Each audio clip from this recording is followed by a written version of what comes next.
com a sinceridade de quem sabe que o Espírito de Deus sonda mentes e corações.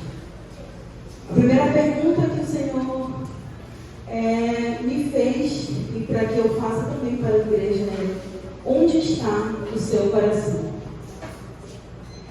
E o que você tem mais medo de perder? Possamos refletir no que nós mais temos medo de perder. E nisso que nós mais temos medo de perder, é algo eterno ou é algo passageiro? É algo que pode ser corroído ou é algo que jamais passará? E nisso que nós mais temos medo de perder, onde Jesus está? Onde Jesus está? Nisso que mais temos medo de perder. Amém? E essas perguntas são para a nossa reflexão, conforme a palavra do Senhor vai sendo ministrada. Porque nós sabemos e acreditamos, eu creio que a igreja acredita dessa forma, que toda palavra ministrada aqui nesse altar, ela vem do coração de Deus. Que nós somos apenas instrumentos na mão do Senhor, mas a excelência do poder dele. Que possamos abrir as nossas Bíblias em Ageu, no capítulo 1, peço que o pastor leia e ore, do versículo 1 ao 8. Versículo 2 ao 8, pastor. No segundo ano do rei Dario, no sexto mês, no primeiro dia do mês, veio a palavra do Senhor por intermédio do profeta Ageu a Zorobabel, filho de Salatiel, governador de Judá, e a Josué, filho de Josadaque, o sumo sacerdote, dizendo: assim fala o Senhor dos exércitos. Este povo diz: não veio ainda o tempo em que a casa do Senhor deve ser edificada. Veio, pois, a palavra do Senhor por intermédio do profeta Ageu, dizendo: a casa é tempo de habitardes vós em casas apaineladas, enquanto esta permanece em ruínas?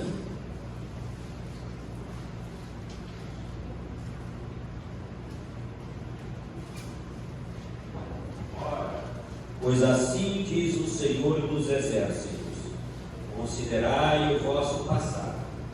Tendes semeado muito e recolhido pouco. Comeis, mas não chega para fartar-vos. Bebeis, mas não dá para saciar-vos. Vestivos, mas ninguém se aquece. E o que recebe o salário, recebe-o para pô-lo no saquetel furado. Assim diz o Senhor dos exércitos: considerai o vosso passado. Subi ao monte, trazei madeira e edificai a casa. Dela me agradarei e serei glorificado. Bendito Deus, nós te louvamos, Pai, te agradecemos, Senhor Deus, por esta noite, Pai, de sexta-feira, Pai, em que a tua palavra, Pai, foi lida, colocada para a tua igreja, Senhor Deus. Em nome de Jesus, Pai, nos abençoe, Pai, fala conosco, Pai, em nome de Jesus. Amém. Amém. Glória a Deus. Irmãos, eu creio que a igreja é conhecedora. O livro de Ageu, ele é um dos livros que falam do pós-exílio, quando o povo era cativo e então foi levado de volta à sua terra. E aqui em Ageu nós vemos que o Senhor está levando o povo, ele está chamando a atenção do povo para a reconstrução do templo.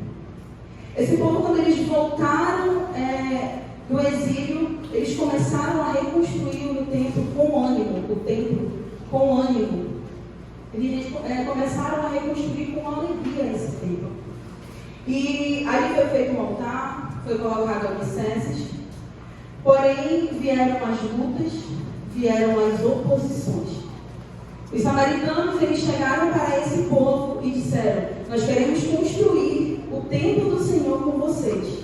Porém o povo disse, nós vamos ler lá em Esdras essa parte, se eu não me engano, no capítulo 4. Então o povo fala para eles: não, quem tem que reconstruir somos nós. Povo estrangeiro, não. Povo estranho, não. Quem tem que reconstruir o templo somos nós. Então eles começam a reconstruir o templo, porém, com essas lutas, com essas oposições que foram feitas, eles começam a desanimar.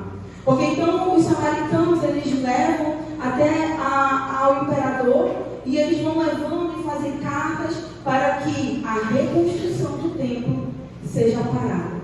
E assim é ordenada a paralisação da reconstrução do templo. E aquele povo, eles se desanimam e param de reconstruir o templo. E nós vemos nesse contexto também, que então eles começaram a edificar as suas próprias casas. Então eles começaram a se preocupar com os seus próprios negócios. E eles começaram a enfeitar as suas casas e a aplicar os seus corações em seus próprios caminhos. No versículo 5 nós lemos assim: Ora, pois, assim diz o Senhor dos Exércitos, considerai o vosso passado. Considerai o que até aqui vocês têm feito. Vocês têm, acaso é tempo de habitar de vós em casas apaineladas, enquanto esta casa permanece em ruínas? Então eles começaram ali a edificar para si suas casas, a fazer os seus próprios negócios. Essa era a preocupação deles. Então o Senhor ele chama Ageu como profeta e fala para que Ageu fale com aquele povo, para que Ageu fale para aquele povo em nome do Senhor. E aí nós descobrimos que o Senhor queria falar com aquele povo. O Senhor então falava para aquele povo que a sua casa estava sendo negligenciada. Então o seu templo estava ali em ruínas. Provavelmente naquele tempo, como nós sabemos, havia um altar. E ali eles ofereciam sacrifícios, e ali eles continuavam a adorar. Só que aquela situação do templo que eles estavam não incomodava eles. Eles estavam ali naquele templo, em ruínas, adorando no altar, mas a situação ao seu redor, a situação em que o templo se encontrava, não os incomodava. E o Senhor, quando Ele chama, Ele diz assim: vocês dizem no coração de vocês que ainda não é tempo de reconstruir o templo. Mas vocês dizem que o tempo agora é de edificar as suas próprias casas. Para o templo do Senhor não é tempo. Mas vocês dizem em seus corações que o tempo é para vocês mesmos. Que o tempo agora é para os seus próprios interesses. E então eles mostram ali que eles precisavam primeiro trabalhar para si mesmos. Se esforçar por seus próprios interesses. Nós vemos nesse texto que a prioridade do povo não estava no Senhor e nem no templo do Senhor. Vamos ler aqui o versículo 6. Tendes semeado muito e recolhido pouco. Comeis, mas não chega para fartar-vos. Bebeis, mas não dá para saciar-vos. Vestivos, mas ninguém se aquece. E o que recebe salário, recebe-o para pôr no cemitério furado. Nós vemos aqui que esse povo, eles estavam sim se esforçando, eles estavam trabalhando muito. Porém, o fruto deles era pouco.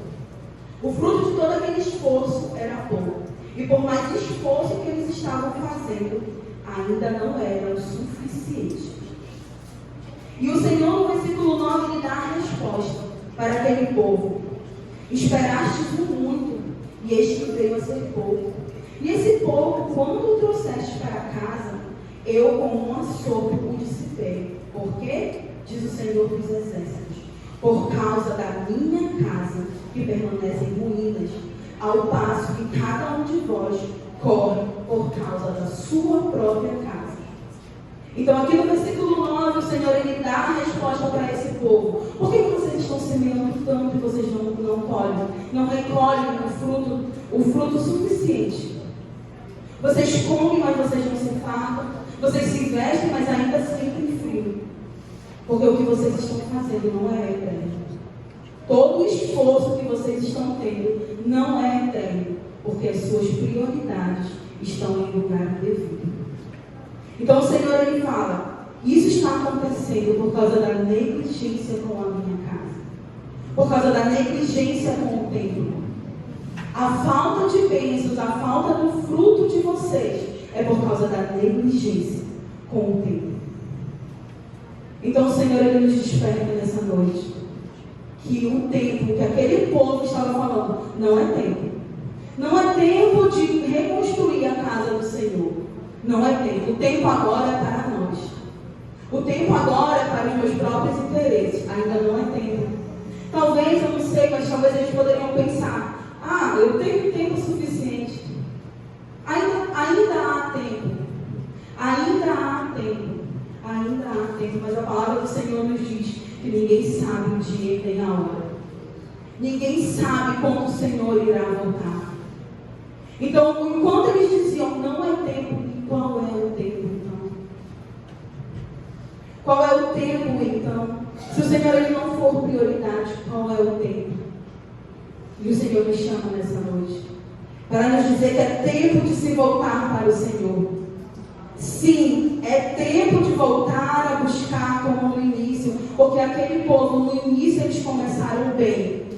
No início eles começaram com ânimo, no início eles começaram com vontade. Eles queriam reconstruir aquele templo. Mas quando vieram as lutas, quando vieram as oposições, eles desanimaram e então se voltaram para si mesmos. E então se voltaram para o seu próprio egoísmo, para o seu próprio eu. E o Senhor nos diz: é tempo de voltar a buscar como no início. É tempo de, com força, com ânimo, voltar a dar prioridade ao Senhor. Sabe, irmãos, nós estamos nos perdendo, buscando nossos próprios interesses, nossos próprios caminhos. Muitas vezes a correria do dia a dia, o dia que passa, e nós com a desculpa de não temos tempo. O dia passou e chegou a hora de dormir e chegamos no fim do dia, não temos tempo. O Senhor, Ele é o Deus dos tempos, o Senhor do tempo. O tempo do Senhor é perfeito. É nós que temos que arrumar o tempo para o Senhor. É nós que temos que nos moldar ao Senhor. É nós que temos que nos colocar de volta a pôr o Senhor como prioridade. Porque nós temos tempo para todas as coisas. E onde está a prioridade ao nosso Deus? Muitas vezes nós temos a desculpa de estar cansados. E a desculpa não é de uma forma insensível, porque eu sei que a igreja trabalha, a igreja estuda. Eu sei que os irmãos, eles estão se esforçando. Mas o que o Senhor nos fala nessa noite não é como uma insensibilidade de não haver o cansaço, mas o Senhor renova nossas forças. O Senhor nos coloca de pé quando de verdade a nossa prioridade está nele. Quando de verdade o nosso coração está nele, aplicado a ele, o Senhor ele nos coloca de pé. Mas a nossa atitude para com o Senhor, para colocar ele como prioridade, de que forma nós temos nos relacionado com ele?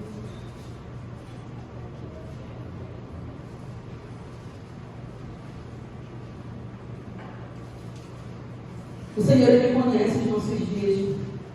O Senhor ele conhece a nossa rotina, o Senhor conhece. E mais uma vez eu afirmo, nós precisamos fazer o tempo para o Senhor. Fazer o nosso tempo para o Senhor. Porque Ele é Senhor. Ele é Deus. Ele é Senhor. Ele é Deus, Ele é soberano. Ele é.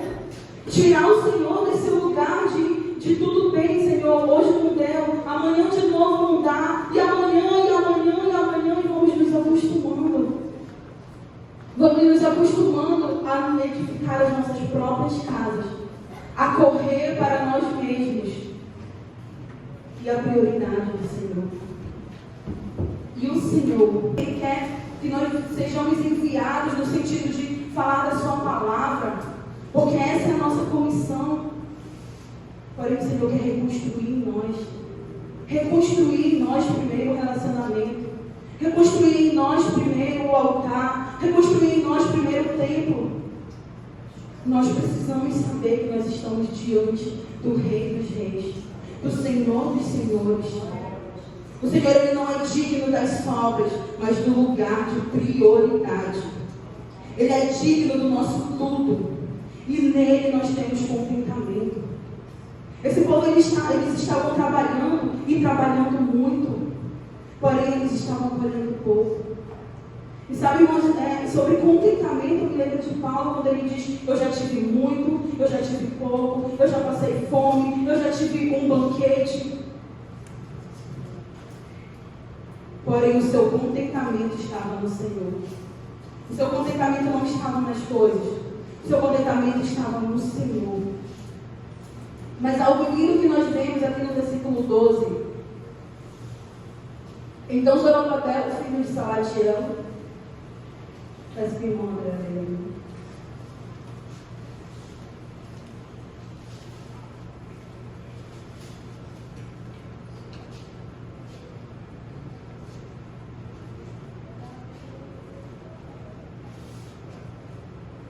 Então ouviu Zorobabel, filho de Sealtiel, e Josué, filho de Josadaque, sumo sacerdote, e todo o resto do povo, a voz do Senhor, seu Deus, e as palavras do profeta Ageu, como o Senhor, seu Deus, o tinha enviado, e temeram o povo diante do Senhor. Aqui nós vemos que o Senhor, eles temeram e atenderam a voz do Senhor. O povo, eles temeram e atenderam a voz do Senhor. Sabe, irmãos, através da sua palavra, o Senhor, Ele nos mostra, Ele nos dá o diagnóstico de como somos, de como estamos diante dEle. E quando o Senhor mostrou para esse povo a situação em que eles se encontravam, negligenciando o templo, tirando Deus da prioridade, do primeiro lugar, então esse povo, eles atenderam a voz do Senhor e eles temeram diante do Senhor. Vamos ler o versículo 13 e o 14. Então Ageu, o enviado do Senhor, falou ao povo, segundo a mensagem do Senhor, dizendo: eu sou convosco, diz o Senhor. O Senhor despertou o espírito de Zorobabel, filho de Salatiel, governador de Judá, e o espírito de Josué, filho de Josadaque, o sumo sacerdote, e o espírito do resto de todo o povo. Eles vieram e se puseram ao trabalho na casa do Senhor dos Exércitos, seu Deus. Nós vemos nesse versículo que o Senhor, Ele nos encoraja. E Ele diz: eu sou convosco. O Senhor desperta o espírito deles. Quando eles se conscientizam da situação em que eles estão, então o Espírito Santo se liga ao espírito deles e os encoraja. E os encoraja a se levantar. E os encoraja a sair daquele lugar de negligência. E então começam a trabalhar para o Senhor. Quando nós nos conscientizamos da nossa situação, nós podemos contar com o Senhor. Aquele povo pode ver o seu problema. Porque o povo, ele precisa entender que se eles entregarem o que tem, o Senhor recebe, a fim de que ele seja glorificado. Após aquele povo ver a situação em que eles se encontravam, então o Senhor, no versículo 8, diz assim: subiu ao monte, trazei madeira e edificai a casa. Dela me agradarei e serei glorificado, diz o Senhor. Então eles compreenderam a situação em que eles estavam. O Senhor dá a eles o diagnóstico. E o Senhor diz a eles: subi ao monte, trazei madeira. Sabemos que o templo do Senhor, ele era edificado com pedra.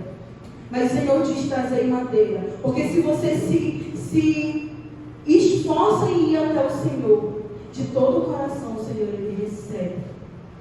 Ele recebe. Ele recebe a adoração. Ele recebe o arrependimento. O Senhor recebe. Aqui no capítulo 2, versículo 3, diz assim: quem dentre vós que tenha sobrevivido contemplou esta casa na sua primeira glória? E como a vedes agora? Não é ela como nada aos vossos olhos? Ali, irmãos, haviam anciãos que talvez tivessem visto ou participado do templo de Salomão. E a preocupação do Senhor aqui é que a glória do templo de Salomão viesse a desanimar eles agora nessa construção.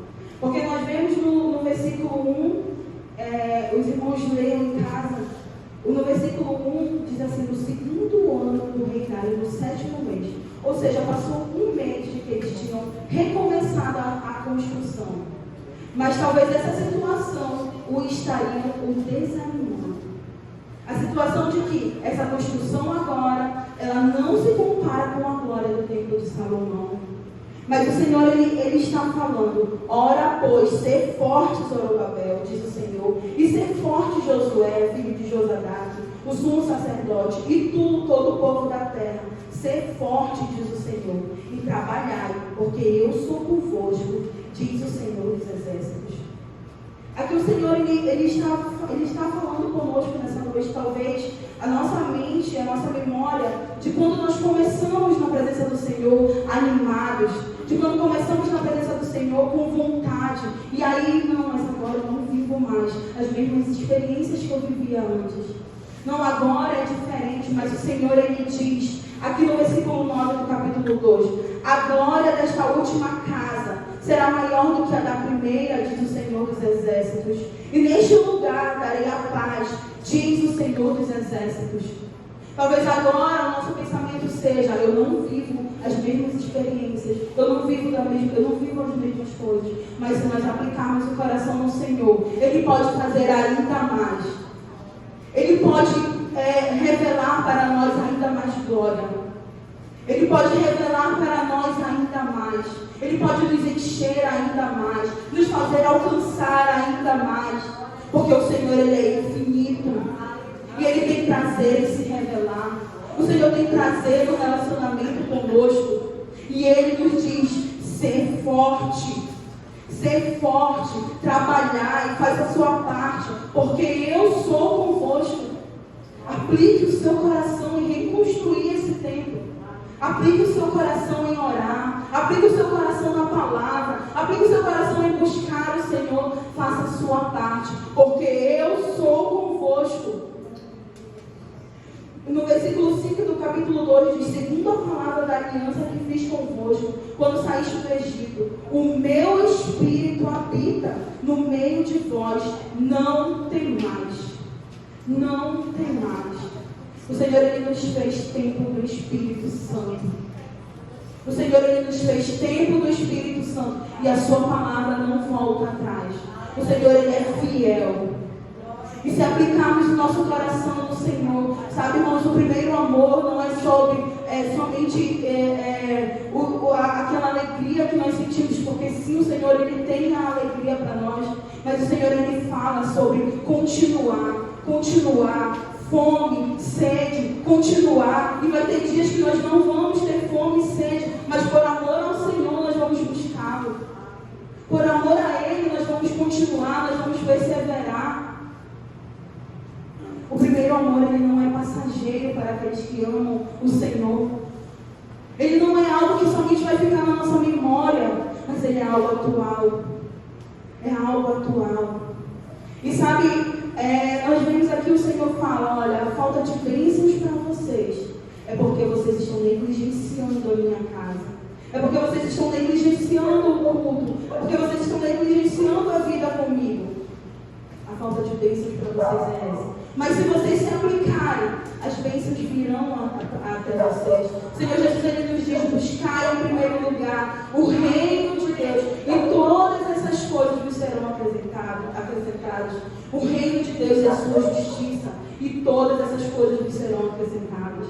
Mas de todas as bênçãos que o Senhor tem para as nossas vidas, aqui no capítulo 12, versículo 23, vamos ler: naquele dia, diz o Senhor dos exércitos, tomar-te-ei, ó Zorobabel, filho de Salatiel, servo meu, diz o Senhor, e te farei como um anel de selar, porque te escolhi, diz o Senhor dos exércitos. O Senhor, Ele fala para Zorobabel, mas a verdade é que o Senhor estava falando a respeito do trono de Davi, porque Zorobabel era descendente de Davi, e Zorobabel, ele aparece na linhagem de Jesus. Zorobabel estava aqui apontando para o Senhor Jesus, porque através de Zorobabel viria a linhagem, o trono de Davi, como o Senhor falou, jamais haveria falta de sucessor. E nós sabemos que o descendente de Davi, o Senhor Jesus, essa é a maior bênção que o Senhor nos deu. Essa é a maior bênção que o Senhor pode nos dar. Ele não é algo, é uma pessoa. É 100% homem, 100% Deus. Ele é o nosso Senhor e Salvador. Essa é a maior bênção que o Senhor nos prometeu e Ele cumpriu. E esse mesmo Deus vai voltar. Então esse é o tempo de reconstrução. Esse é o tempo do Senhor. Amém? Que possamos aplaudir ao Senhor.